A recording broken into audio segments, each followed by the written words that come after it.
Good evening. My name is Galen Gingrich. Welcome to All Souls, and welcome to this celebration of the life and legacy of Jonathan Schell. One of the founding commitments of this congregation and the tradition in which it stands acknowledges our utter dependence on the people and world around us. We depend upon the natural world for our sustenance, upon the people around us for love, nurture, and friendship, and upon the institutions of human civilization for freedom, justice, and peace. Our duty in response takes the form I call an ethic of gratitude. Because we personally take what we need from the people and world around us, we need to take personally what the people and world around us need. No one took the needs of this world and its people more seriously than Jonathan Schell. We are here to extend his legacy and to measure our own efforts by the daunting standards he has set. He was one of the best of us. Our purpose this evening is to allow his vision of a world at peace once again to renew our own. Thank you for being here, and welcome.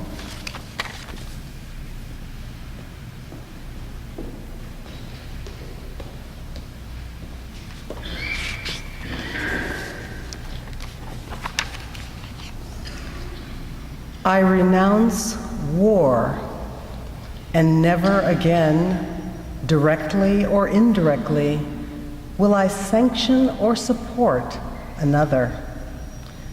With these words, in a sermon delivered on Armistice Day in 1933, Riverside's first preaching minister, Harry Emerson Fosdick, walked away from war, siding with peace as the only sensible hope for the world.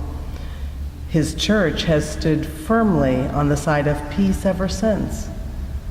Peace always has searched, sometimes in vain, for peacemakers. Thank God for Jonathan Schell. Good evening, I'm the Reverend Julie Johnson Staples from the Riverside Church, and I bring you greetings on this evening in which we remember the extraordinary truth teller and peacemaker, Jonathan Edward Schell. Jonathan's voice remains with us as one who warned early and often about the threat that violence, war, and militarism poses to all of humanity. Jonathan was no stranger to Riverside, where he spoke many, many times as a friend of peace. His penetrating vision, insistent prose, and salient thoughts remain ever with us.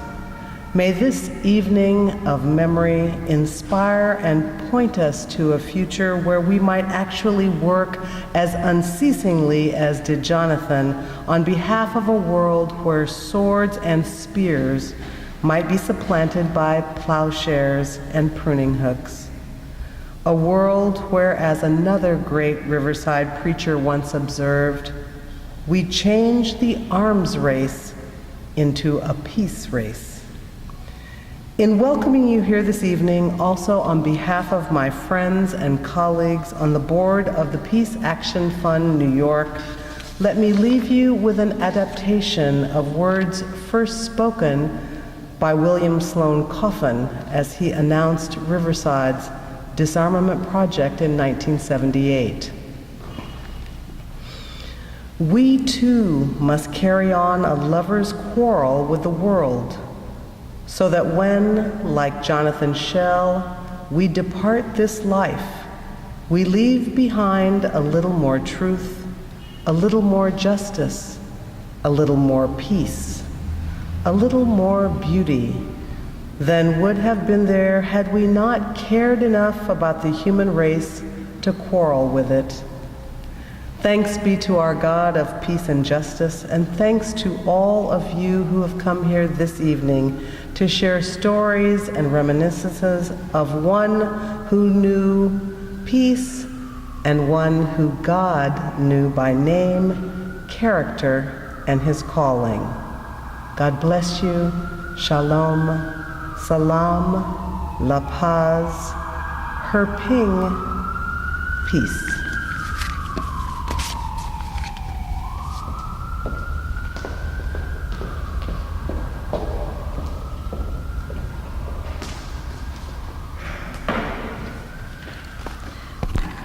Good evening. For nearly 2 decades, the nation was Jonathan's journalistic home. He was our Peace and Disarmament correspondent. If only there were many peace and disarmament correspondents, and certainly ones like Jonathan. It is impossible for me, for us, to imagine the nation without his humane and powerful voice.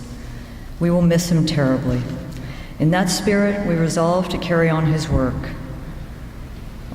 All of you here know how so much has been achieved, yet there is so much left to do. Progress has come in many ways due to the people and groups assembled here tonight. Yet we know these are tough times for peace and justice, but despair is not an option. As Tony Kushner, someone Jonathan admired, America's great playwright on the Nation editorial board, once said, "Changes come fast, change comes slow, but change comes."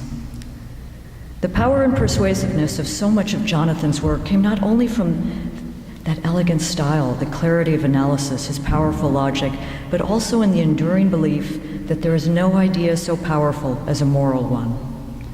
As he wrote in the introduction to The Gift of Time, a special 1998 Nation issue making the case for nuclear abolition, an issue, by the way, made possible by those peacemakers, Cora and Peter Weiss, Jonathan asked, can't we and they, the former Soviet Union, together now dismantle the system of nuclear terror under which we have all been living? Can't we at long last abolish nuclear weapons? On the nuclear crisis, no voice was as clear, no writing as perceptive as Jonathan's. He spoke of heartbreak, but always from a place of hope, writing in his acclaimed 1982 book, The Fate of the Earth.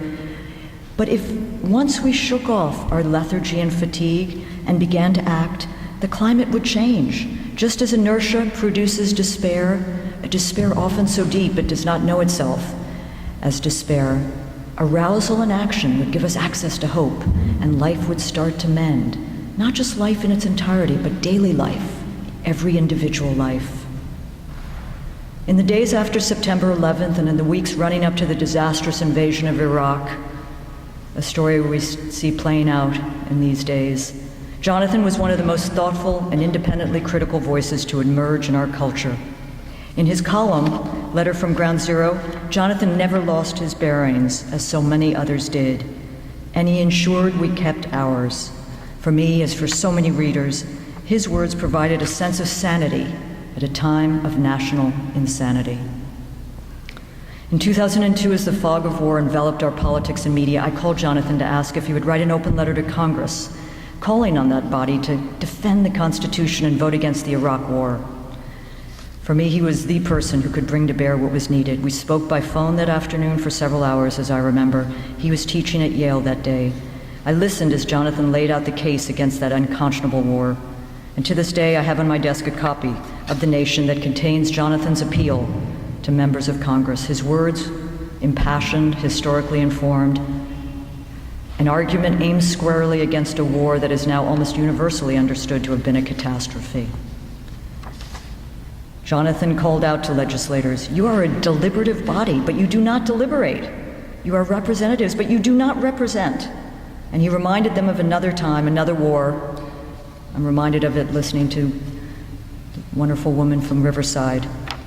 On April 4th, 1967, Martin Luther King Jr. said, quote, "A time comes when silence is betrayal. We must speak truth with all the humility that is appropriate to our limited vision, but we must speak." And Jonathan concluded in that open letter, "Now the time to speak has come again. We urge you to speak, and when time comes to vote against the war in Iraq." History will reflect that Jonathan was among the memorable voices that eventually led this country to a change of heart about one of its most disgraceful chapters. And not surprisingly, his work inspired a whole generation of activists and authors. He made it clear that on matters of conscience, inaction is not a choice. Jonathan's outlook was never bitter, cynical, or angry about the state of our country or the world, as those of you who knew Jonathan remember. Yet he knew all there was to know about what he called, quote, the skyscraper of lies, the name he gave to Vietnam and other wars he had covered.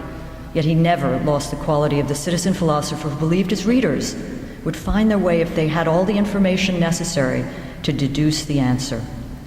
Jonathan took delight in what he called, quote, the other superpower, the millions who filled the world's streets on the eve of Iraq seeking alternatives to war, civil society, people in motion seeking peace and justice.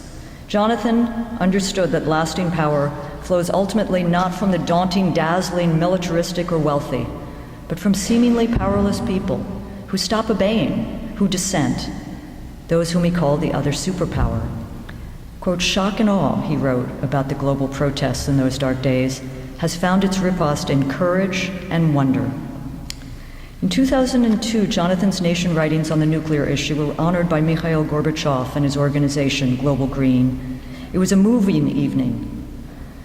While most people then, and I fear today, still insist that the abolition of nuclear weapons is an unachievable and therefore utopian goal, then President Gorbachev, like Jonathan, thought very differently. As Gorbachev said that evening in presenting the award to Jonathan, if we do not attempt what seems impossible, we will risk facing the unthinkable. Jonathan was an idealist, and he valued the nation's idealism. He once told me that for decades they said I'm too idealistic, too unreal. So I shared in his pleasure one afternoon in 2007 when he declared that his maligned idealism had been vindicated by an opinion piece published that morning in that radical rag, the Wall Street Journal. The piece appeared under the headline, "A World Free of Nuclear Weapons." Its unlikely authors, Henry Kissinger, George Shultz, William Perry, and Sam Nunn, the four horsemen of the Cold War. Now that the Wall Street Journal crowd has spoken up, I'm less in the wilderness, Jonathan said, and he smiled that gentle Cheshire cat kind of smile. But why is it idealistic to understand that the abolition of criminal weapons is the best way to achieve real security? At The Nation, which sent Albert Einstein to cover the disarmament conference of 1932, at The Nation, which has unwaveringly advanced sane disarmament proposals, at The Nation, which helped launch the nuclear freeze movement with our December 19 editorial, a movement which led 1 million people to march in Central Park in 1982 to protest nuclear escalation. Our commitment to these issues, which so moved Jonathan and have moved you and will move you, will continue without wavering until we achieve real security and peace. It is fitting, and in the spirit of Don and Doris Schaefer, who so generously helped support Jonathan for several years, he was the Doris Schaefer Peace Fellow at the Nation Institute, that last month the Lannan Foundation, which also supported Jonathan's work, announced they will support a fellowship at the Nation Institute named for Jonathan to be given to a writer who's working on environmental and nuclear issues.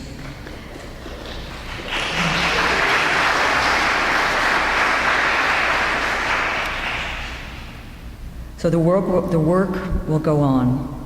It must go on. All of you here tonight understand that. We must confront mad with sane.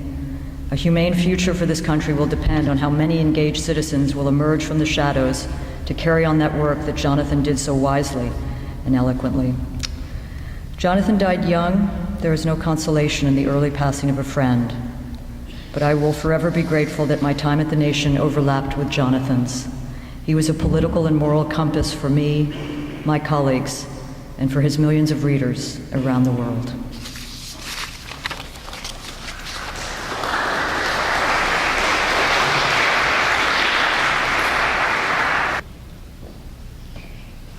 Well, hello everyone. It's very nice to see those of you I remember. It's nice to see all of you here.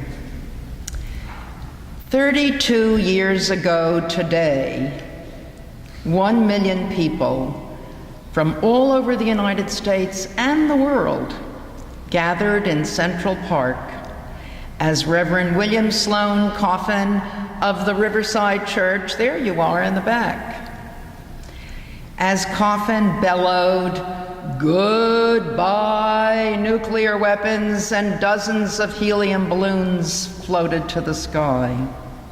Who was at the June 12th rally? Bravo. You can tell the others what it was like. 1 million people. 32 years ago this year, Jonathan Schell published The Fate of the Earth, which he dedicated to his sister. Susie, are you here? You're supposed to be here.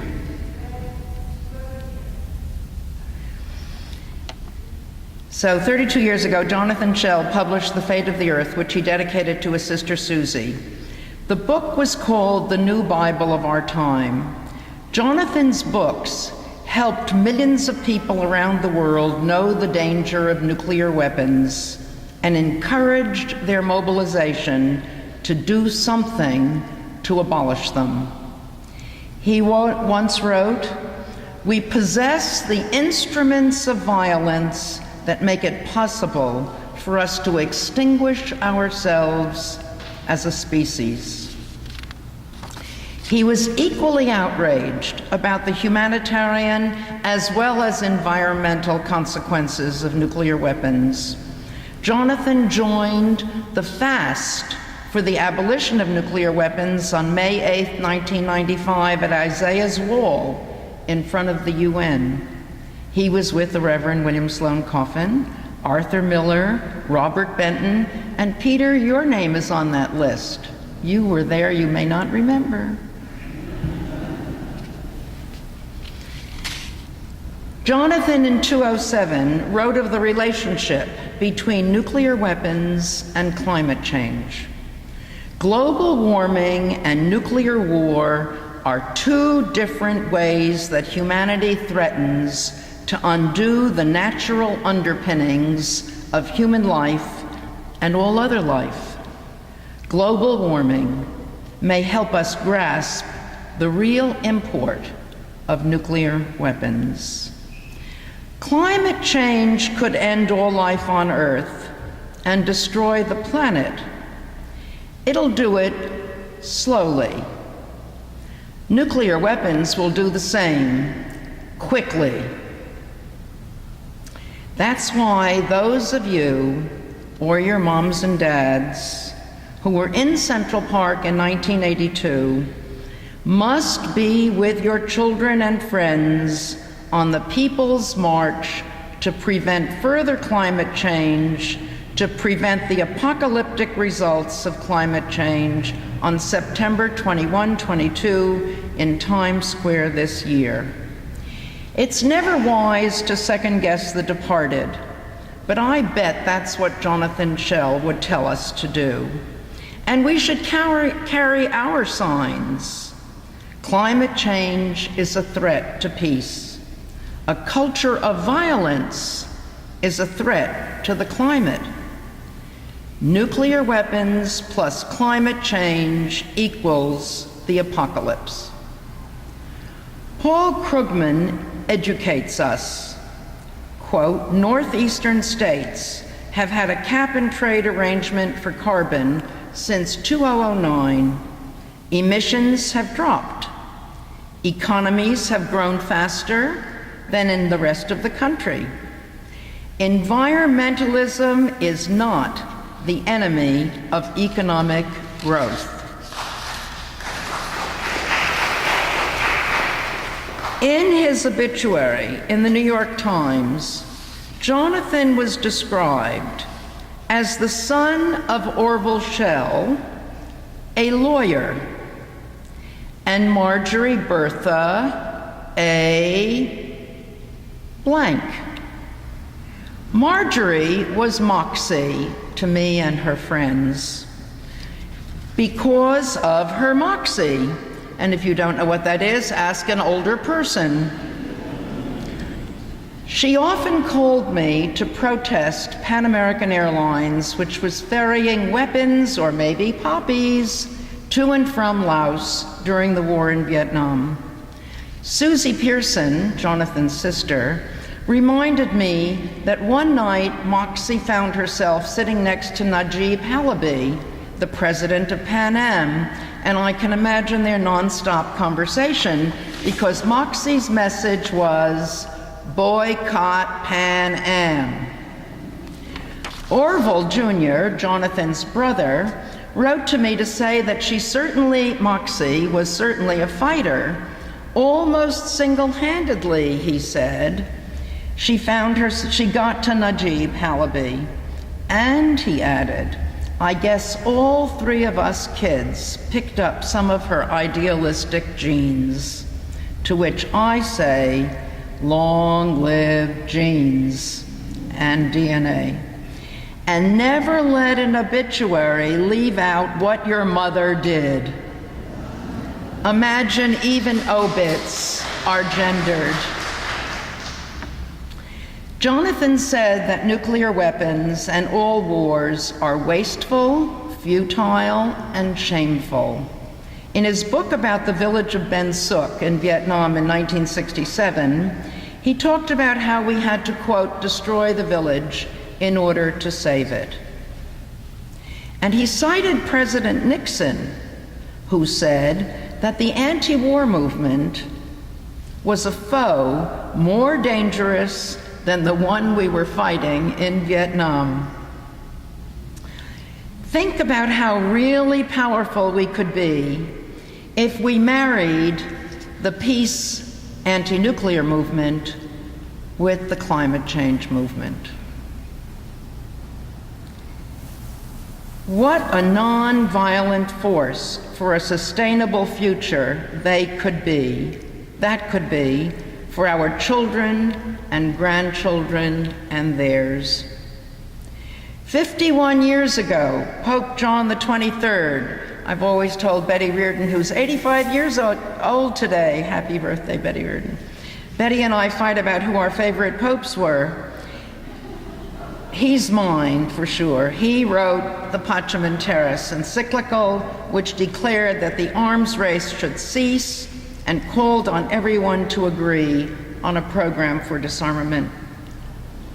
Today, the Caribbean islands are forced to choose between the impact of climate change and reducing poverty and hunger. Climate change and nuclear weapons are the twin threats to the future.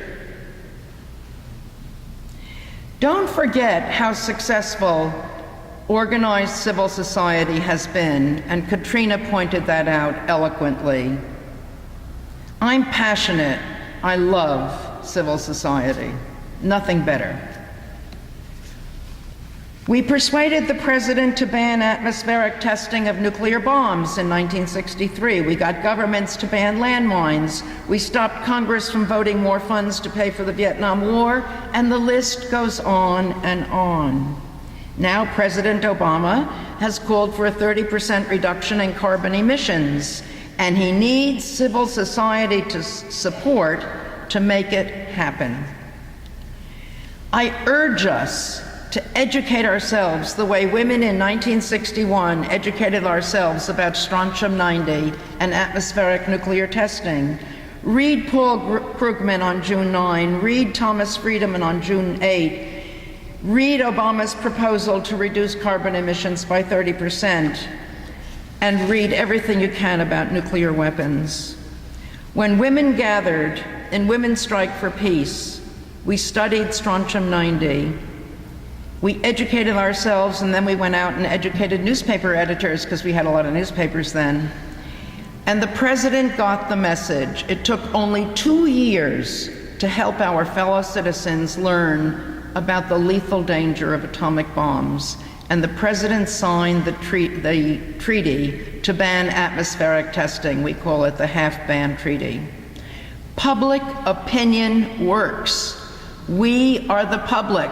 We have to have an informed, educated opinion, and we have to use it.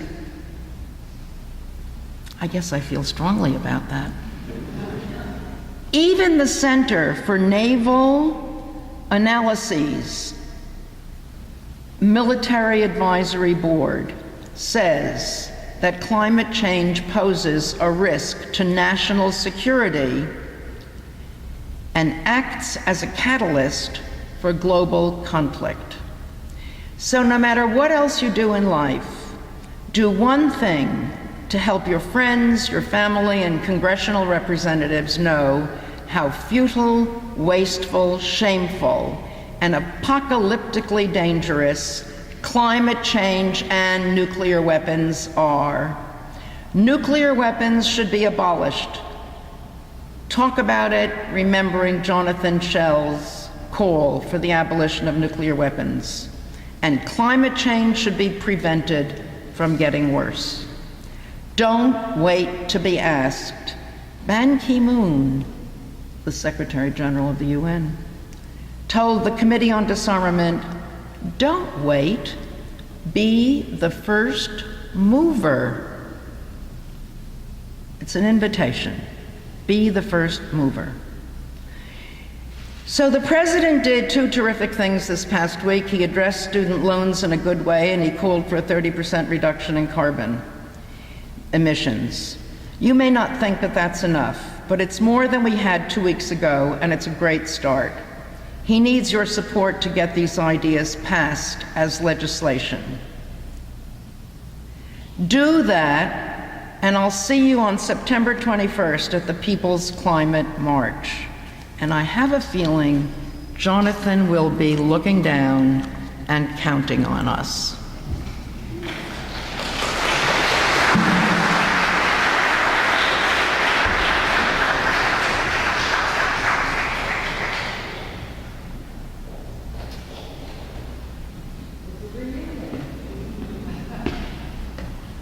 As with the memorial for Mary Travers that was at Riverside, it had two aspects. One of them was to honor Mary and remember her and share people's sense of her importance to them. And Gloria Steinem said in a tape, she made women unafraid to be truthful, rather than implying, instead of using their feminine wiles and trying to be indirect, that they would be strong and straightforward and speak truth to men and speak truth to power.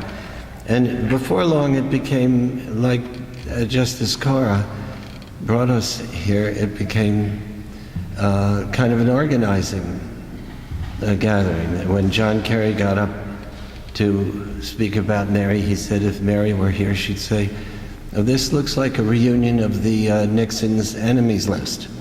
And indeed, we had that spirit. And what a great way to eulogize Mary, to know that we were not only there to remember her, but to invoke her presence in our lives, to continue to do what we were doing.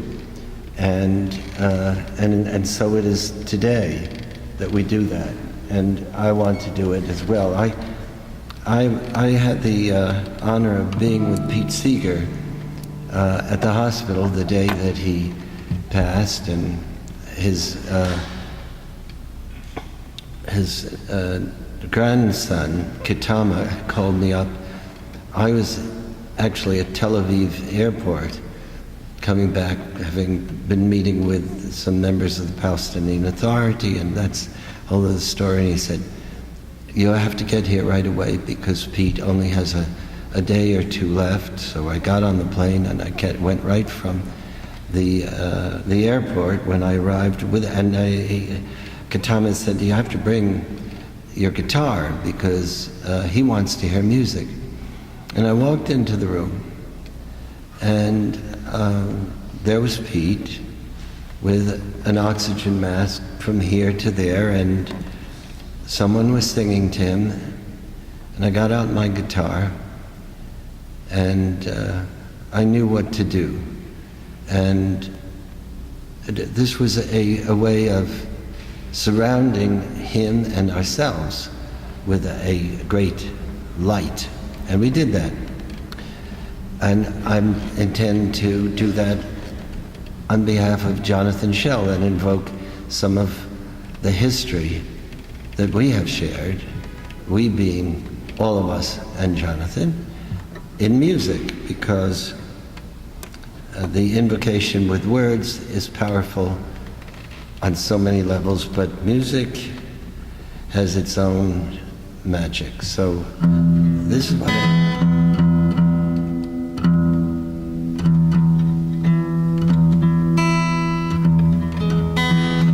I started very gently, but in a very determined way,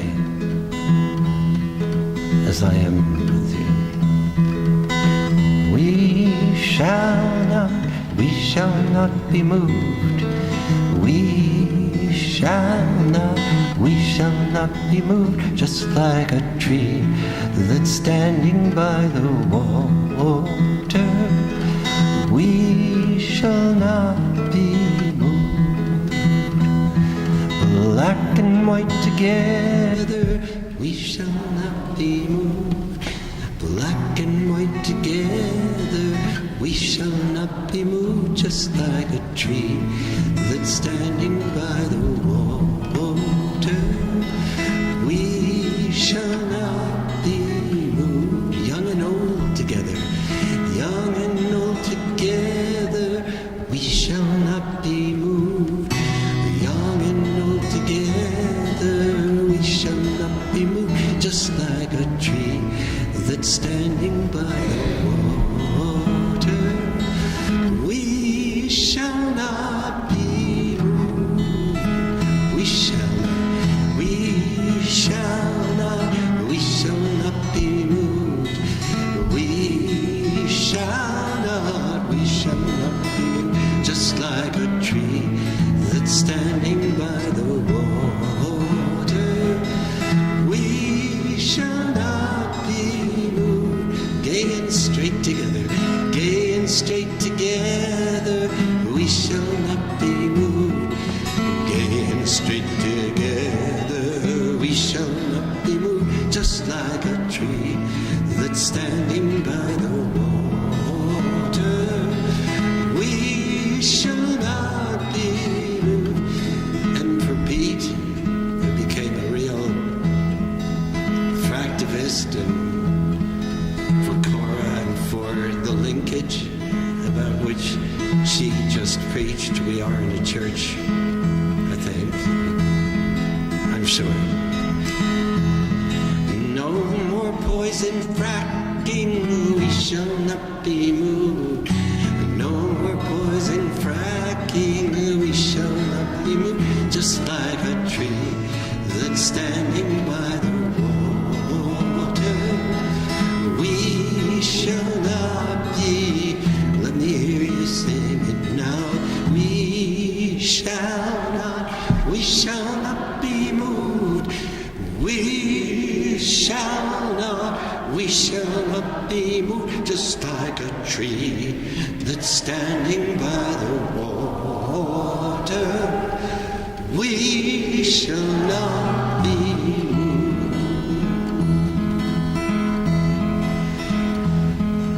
No more XL pipeline, we shall not be moved.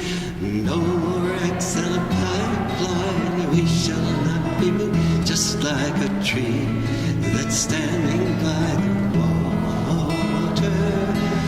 We shall not be. So as I was singing next to Pete's bed, all the people in the room crowded round and we all sang together just like we are now. And it wasn't a sad moment anymore. It was glorious. It was sacred. Because our hearts were together and we were carrying on, just like we are right now. And I want to invoke this other history. It says, I'm gonna lay down my sword and shield down by the way down by the river, way down by the riverside. I'm gonna lay down my sword and shield down by the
Study, study, study, study, study war no more.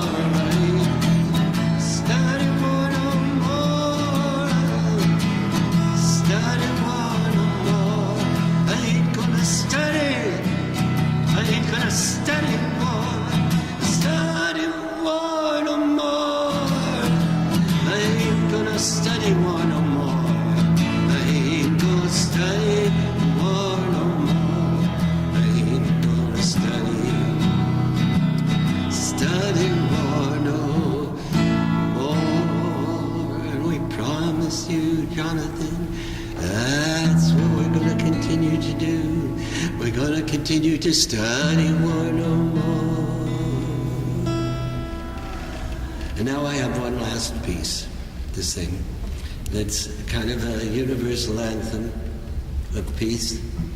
That it has so happens that Pete Seeger created out of a short poem, a Russian poem, that speaks to the heart of the futility of war, of nuclear weaponry, of pursuing a path that continues us into this catastrophic, irreversible climate change. My daughter is a big activist. I'm very proud of that. And what is her focus? It's climate change. I was just with Tim and Christopher a couple days ago. Kind of the Rosa Parks there. So when we say, where have all the flowers gone, when we talk about war, we are talking about, in many ways, you know, with our hearts we sing, where have all the flowers gone? Long time passing, where have all the flowers? Long time ago, I hear you. Where have all the flowers gone?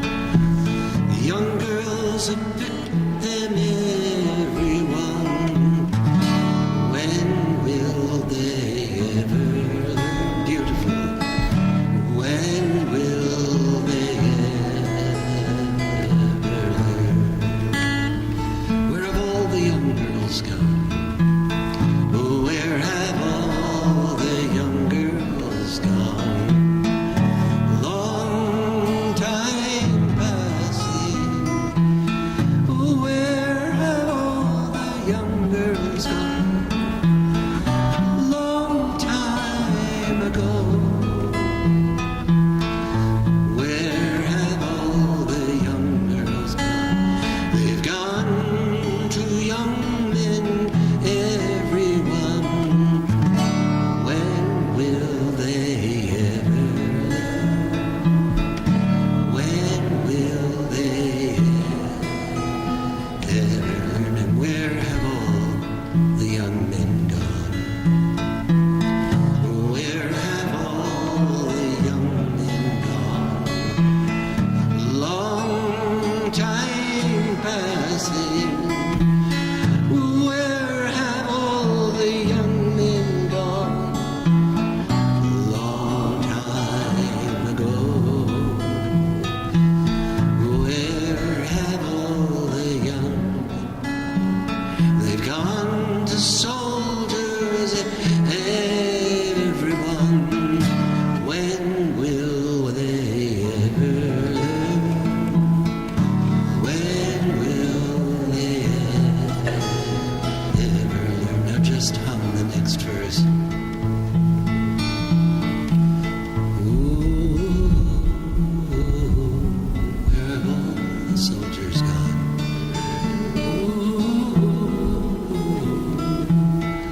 Ooh, where have all the soldiers gone? Long time ago.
Long time passing, where have all?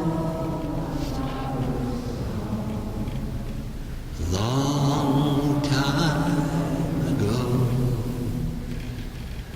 where have all the flowers gone? Young girls have picked them, everyone. Oh, when will they ever learn? Oh, when will they ever learn? And Jonathan, with you, when will we together ever learn? You are in our hearts.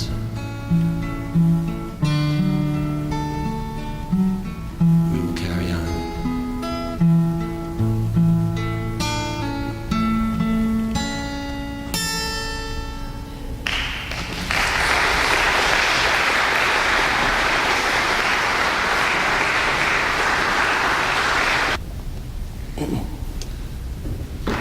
That was very powerful. Thank you. Jonathan Schell was a professor of mine at Wesleyan University, and I took a writing class with him, and it was about writing critically about current events, and it was in the fall semester of 2001. So against the backdrop of September 11th. This was a time of political and social turmoil, and my classmates and I, we felt so fortunate to have Jonathan as a mentor, learning from him. Here we were, a group of teenagers and 20-somethings who thought we knew everything but really knew very little. And he taught us how to write about the world. And it was exciting because here was a man who for many years defined and shaped how people thought about the world.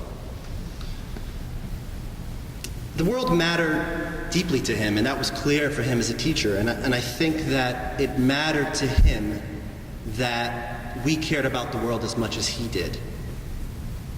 He was a great teacher because he listened to his students, and he gave our opinions probably more credit and more respect than they actually deserved.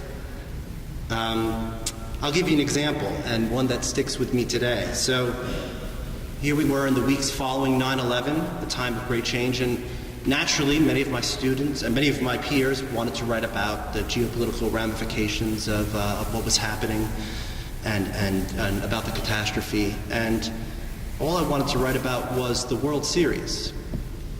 And it's sort of a bit embarrassing now to think back on it, but he read it and he was encouraging, told me to write about what I wanted to write about, and he was the best editor that I could ever have and that I could ever ask for.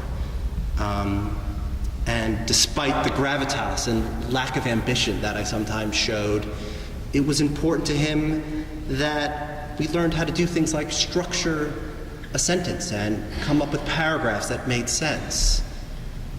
He talked a lot about wrestling with sentences, and if there was an essay about baseball or something else that didn't work, it wasn't because it lacked any kind of social importance, but because I didn't wrestle as hard as I should have. He had so much respect for his students, and I'm really fortunate to have had him as a teacher. I didn't get to know him perhaps as well as I would have liked.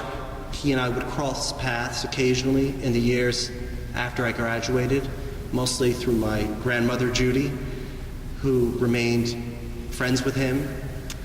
And he and I, when we would get together, we would talk about writing, and we would talk about wrestling with sentences, as he put it, and we would talk about the world. And I was reminded in all those moments how much I learned from him. Thank you.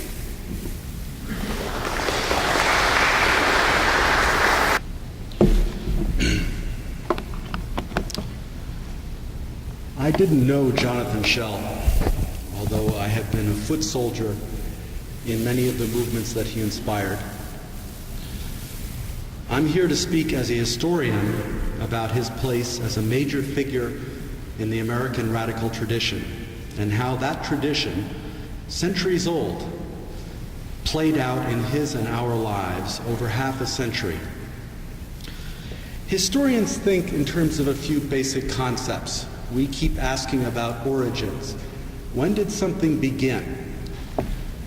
We debate the degree of change or continuity over time within a particular phenomenon. And we argue endlessly about periodization, how long something lasts, when it ends. Jonathan Schell's life allows us to approach our own time as history and to see its deep and sad and yet also powerful continuities. His life suggests a basic continuity over the past half century for our country, our movements, and the world. A continuity of U.S. militarism and catastrophic empire. And in that context, I was struck today by rereading what Tom Engelhardt wrote in The Nation a few days ago. He remembered that it had been 47 years since the village of Ben Suk. And that struck me quite hard. And then I thought that it would be less than 2 months until we hit the 50th anniversary of the Gulf of Tonkin resolution, a piece of legislative idiocy that we have not yet recovered from. So this is the 50 years I'm talking about, for all of you and for me. Now, he burst onto the scene with that book. And it was the kind of work that galvanized the movement. I know it galvanized my parents, the kind of local organizers at a small liberal arts college in rural Pennsylvania. They went out and organized the Gene McCarthy campaign in their county, and that's how I discovered for the first time that war was not a heroic and glorious thing. He did it again, as many speakers have alluded to, at the dawn of the Reagan counter-revolution, by playing a central role in birthing the great nuclear weapons freeze movement that 30 years ago today, just a few blocks west of here, organized the largest demonstration in U.S. history. And it's worth letting you know that when I teach U.S. history, the standard survey that all of us teach in every textbook, that demonstration, June 12, 1982, is in there. It's the benchmark, the barrier against which Reagan broke, if you want, and went to talk to Gorbachev eventually. And then in our new millennium, our so glorious millennium, Jonathan Schell helped summon the, again, vast crowds that massed here in New York City on an extraordinarily cold day. I'm sure many of you were there, February 15th, 2003, in the name of United for Peace and Justice, to protest the coming invasion of Iraq. And that was the beginning of what he and the New York Times as well called the other superpower. So he was part of our history. That's the continuity of his life and of my life and of yours. And yet we see how little has changed in terms of the giant triplets of racism, materialism, and militarism, as Dr. King said at Riverside in the same year as the Village of Ben Suk came out, 47 years ago. This is the period in which we live, from Vietnam and Iraq and on. And it may indeed be just one long period, one long end of empire that appears to not be over yet. It's playing out in drone warfare. And will it ever end, right? But it will. That's the one thing we know, as Tony Kushner recited. Something will change. And it would be tempting to end on this grim note, right?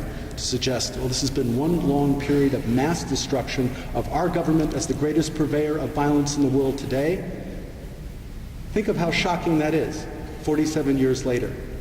It's still shocking to students, right? To have them read something like Jonathan Schell or hear Dr. King. That suggests that we are still within the same periodization, which is, as I suggested, what historians care about. But I want to end on a different note. Now, many will even claim Jonathan Schell as one of those who simply spoke truth to power, that that's his historical legacy. And I want to tell you, as an historian of American radicalism, that I think that's all wrong. It's bad history in terms of how change is made, and it's a poor guide to any future we might desire. Speak truth to power? Power already knows the truth, from Lyndon Johnson to George W. Bush. And power laughs at those who think that simply affirming the truth that war is hell, that nuclear warfare could destroy all life, that simply affirming it is sufficient to produce real change. The lesson of Jonathan Schell's amazingly productive life as history is not to speak to power, but to speak or write to the rest of us. With precise facts, succinct and dramatic narrative, telling detail. In this country, I might add, to speak not from outside with pity or contempt, but from inside our history, to speak as an American to fellow Americans if you expect to be heard. To mobilize us as the other superpower. And without that, I'm afraid we end up just being the pathetic caricature that was there when I was a little boy, and is still there on Fox News. Those people waving signs that kids ignore, little children go like this to. But that's not what we were on July 12, 32 years ago, and that's not what we were on February 15, 2003. And we will not be that again. We will be power. That is the legacy of his life. He spoke to us with surpassing power, and we are still here, and the struggle continues. And that is enough legacy for anyone, I think.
Jonathan's friends felt strongly that it was very important for this service to include an opportunity for action as a sign of our determination to carry on with his tireless and passionate work for the abolition of nuclear weapons.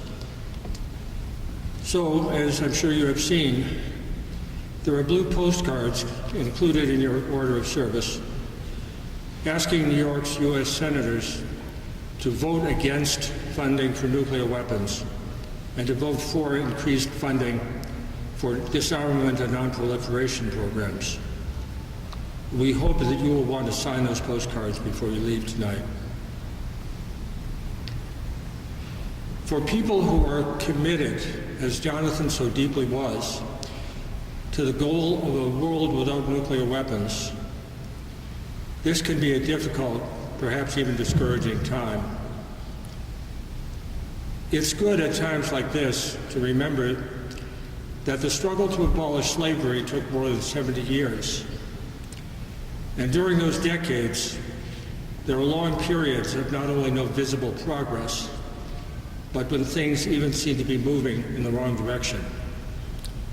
But the abomination of slavery was finally abolished, partly through the perseverance of dedicated women and men who knew that the cause of abolition was too important to be allowed to fail. And when the day finally comes, and it will come, when, as Mikhail Gorbachev put it, the last nuclear weapon is placed next to the slaveholders' manacles in a museum of the barbarities which the human race has condemned and repudiated. On that day, the world will owe an immense debt of gratitude to the courageous perseverance of prophets like Jonathan Schell.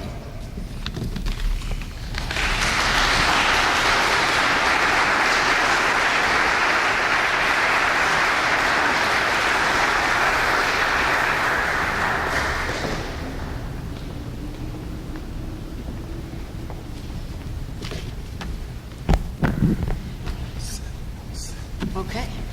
I want to thank everybody for coming tonight to honor this great man, Jonathan Schell. Thank you to everybody who helped organize this celebration of his life, to all our amazing speakers and performers, and beautiful music in this beautiful sounding room. It's very humbling for me to be up here to say just a couple of words of hope, which I think is something that Jonathan would appreciate. There's a few exciting things happening and reasons to hope about nuclear disarmament prospects. One of them has to do with the humanitarian impact of the use of nuclear weapons. And this is sort of a game-changing, meme-shifting dialogue that's starting internationally. And there's been some international conferences, the first in Oslo in 2012. Last one was in Nayarit, Mexico in February, and there will be a third one in Vienna at the end of this year. All these conferences, governments getting together, non-government organizations getting together to talk about the humanitarian impact of nuclear weapons and that the need to ban them as we ban chemical weapons and biological weapons. So there's hope for that. There's also hope. Recently, in April, the Republic of the Marshall Islands filed lawsuits in the International Court of Justice against 9 nuclear-armed states for breach of their NPT Article 6 obligations to negotiate in good faith towards nuclear disarmament and to cease the nuclear arms race soon, which obviously they haven't. The nuclear-armed states that are not parties to the NPT are also being held accountable under customary international law. And I'm very proud to know and to point out 2 people involved in this case who are here with us tonight, Peter Weiss and John Burroughs. I want to thank you both for your incredible work.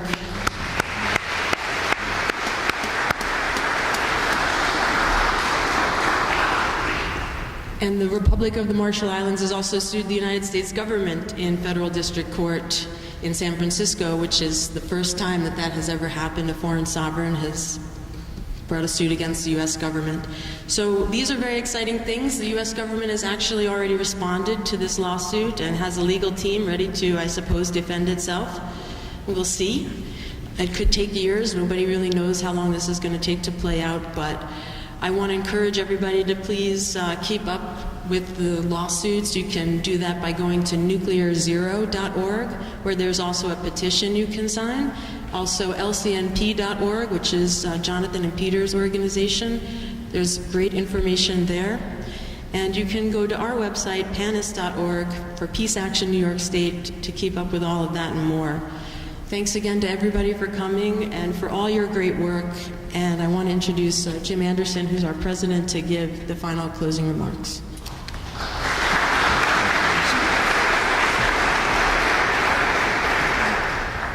And so what is there left to do except to say thank you to the family for sharing Jonathan, and to extend on this collective gathering of witnesses who knew him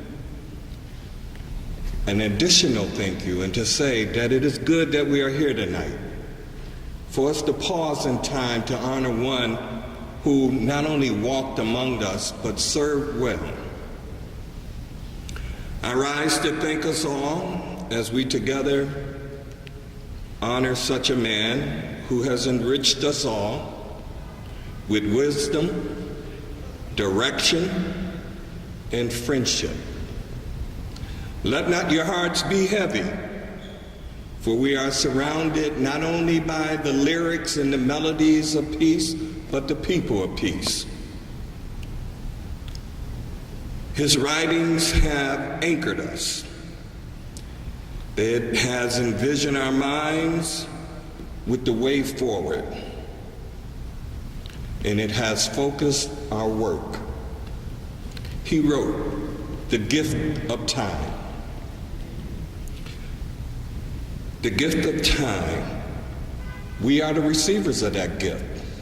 He spoke about a time that is at hand for us to abolish nuclear weapons. I speak of the gift of time as being the fact that we are the receivers of time. And therefore, there's still time for us to do something. One said, the time is always right for doing right.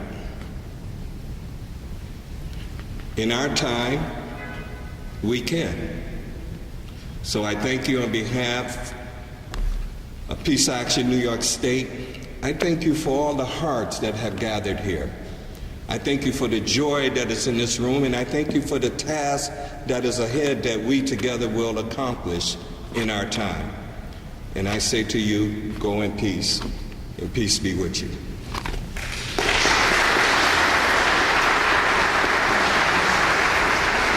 As you go out, take your signed postcards and give them in at the table, right at this outside of the door, please.